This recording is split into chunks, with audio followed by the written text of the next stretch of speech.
together, or you won't have to gather all around together to be able to see him. You won't have to crowd together to be able to see him. أو لا تشكون في رؤيته. فهل آمن أولئك المعتزلة ومن دان دينهم ورأى رأيهم في هذه المسألة؟ The Shaykh says, and this means you won't have any difficulty in seeing him. And so he says, so have these Mu'tazila, have they believed, and these people who accepted their way of thinking in the religion and have accepted their view in this matter, have they believed? هل آمنوا بأن المؤمنين سيرون ربهم يوم القيامة؟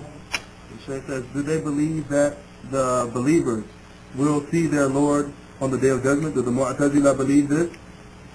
كما قال رسول الله صلى الله عليه وسلم. Just as the Prophet sallallahu alaihi wasallam said it would happen. في هذا الحديث الصحيح وفي غيره.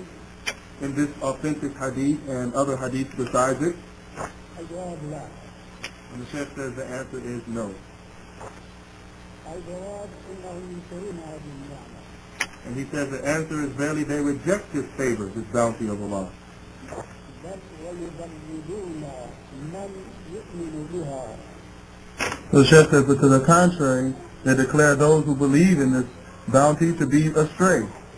بل وينسبونهم إلى التشبيه وإلى التجسيد. And to the contrary, he says they ascribe to these people that they are being anthropomorphic and making Allah, declaring, Allah to be a physical body, tajseem, having some jism, that Allah is a body physically, or that Allah, they're being anthropomorphic or humanistic concerning Allah subhanahu wa ta'ala. فنحن أهل السنة الذين نؤمن بأن من نعم الله عز وجل على عباده بل من أكبر نعمه أنه يتجلى لهم يوم القيامة. But he says, and to the contrary, we, the Ahl Sunnah, we believe that of the great bounties of Allah, to the contrary, the greatest bounty of Allah, rather the greatest bounty of Allah, is that Allah will make himself, he will make himself appear to his worshippers on the Day of Judgment. This is what we, the Ahl Sunnah, believe. And that they, the worshippers of Allah, the believers, will see their Lord on that day just like they see the moon on a night when the moon is full. But they, these Mu'tazila, they reject this. So one would say, how can they reject it when this hadith is when the Prophet already mentioned this, is a sahih, authentic hadith? And there are many other hadiths with the same meaning.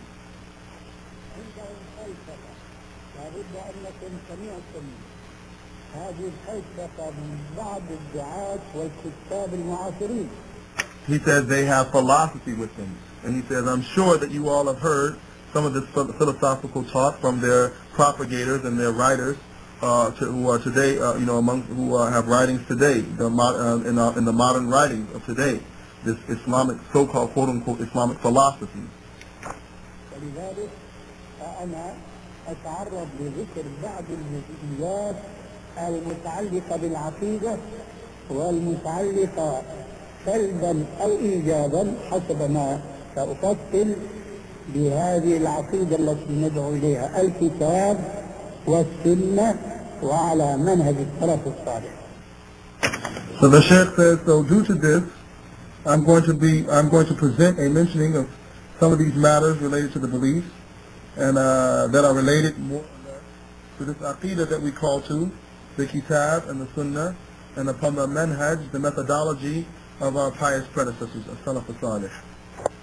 تلك الفلسفة تقول إن العقيدة لا تؤخذ من حديث الآحاد. He said these philosophers, they say that verily aqidah, matters of belief, cannot be taken from narrations that are ahad, which meaning only have a few number of narrators in each chain of the transmission. Just in summary, he said aqidah cannot be taken from these ahad narrations.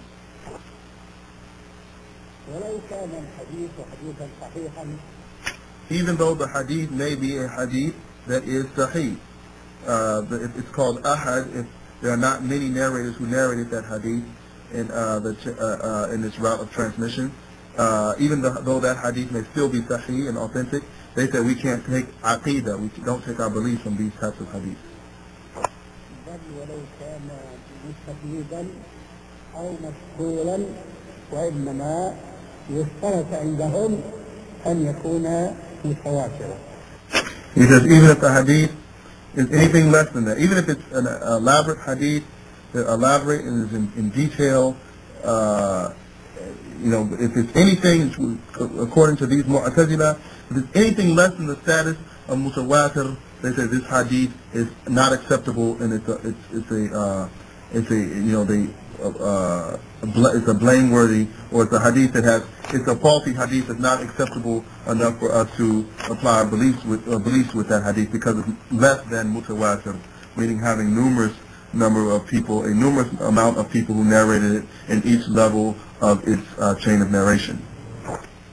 ثم من الغرابة في مكان أن هؤلاء الذين يشترطون هذا الشرط الحديثي.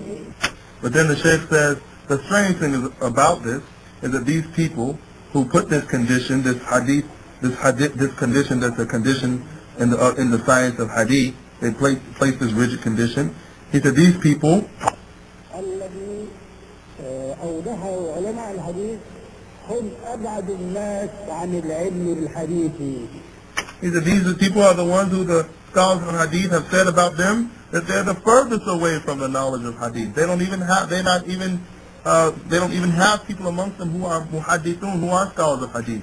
And then they place this condition. The strange thing is they place these type of condition on the hadith, and they themselves are not even studious or known even amongst the scholars of hadith to have people of knowledge amongst them in the science of hadith at all. He said whether it be in the knowledge of hadith itself or the reporting of the hadith, they are not known to be of people of hadith. The Shaykh al-Albaanee says they are the people of desires. All they're following is their desires. هم لا يمكنهم أن يحققوها بينما غيرهم بإمكانهم أن يحققوها.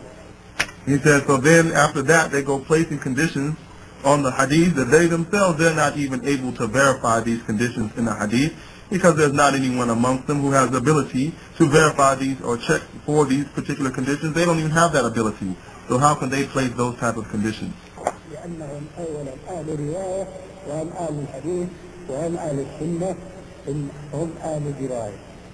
he says they place these conditions, and yet in the face of those people who are able to check the hadith, they have the ability to do so, and they don't even put these type of conditions or are not saying this.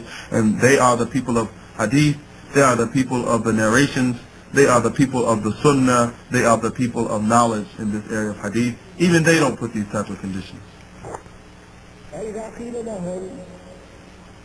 لم ترد الرؤيا كرؤية المؤمنين لربهم في السنة فقط.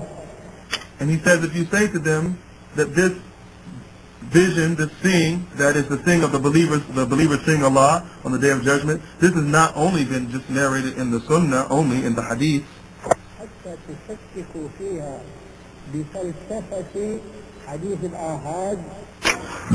And doing so because they are the ones who are throwing out doubts and trying to make suspicion concerning the matter that the hadith should not be accepted about the seeing of Allah because it's a hadith that is from narrations that are considered ahad. And they're saying that these hadith, the khabari ahad, aqidah cannot be taken from it. إن هذه العقيدة قد جاءت أيضا في القرآن الكريم. So the Shaykh says in response to this, verily this aqidah, this belief of ours, that the seeing of Allah on the Day of Judgment, that the believers will see Allah on the Day of Judgment, he said this aqidah has also been reported, has come from the Noble Quran. المتواتر روايته عن رسول الله صلى الله عليه وسلم يقينا. And its narration, its reporting of the Quran has been reported from the Prophet ﷺ with all of it